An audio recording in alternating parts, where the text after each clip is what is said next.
Vertice a Verona dei consorzi di bonifica del Veneto per presentare l'attività di ordinaria manutenzione sulla rete idraulica minore.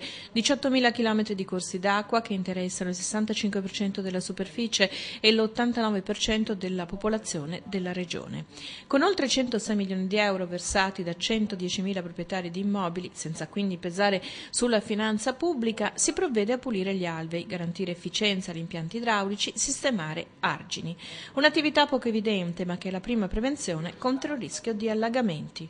Pensiamo cosa può essere a un canale dove non si taglia l'erba, pensiamo cosa possa essere a un canale dove una frana ha ostruito parti del corso d'acqua, pensiamo cosa possa essere un canale dove un intervento anche esterno ha ridotto le capacità di invaso. Uno dei grandi problemi quando capitano situazioni di eventi calamitosi o comunque eventi di pioggia intensi, le prime ad avere problemi e ad andare in crisi sono proprio le aree urbane, dove però dobbiamo dire mancano oramai quasi totalmente anche le piccole opere di scolo delle acque meteoriche, perché in realtà nessuno più ne ha tenuto conto. C'è quindi un problema di cultura del territorio. Per incrementarla è stato concordato un protocollo con l'ANCI Veneto, l'associazione dei comuni. Arriviamo insieme a definire dei regolamenti comunali, li chiamiamo di pulizia idraulica, per dare le regole anche ai cittadini e ai comuni stessi di come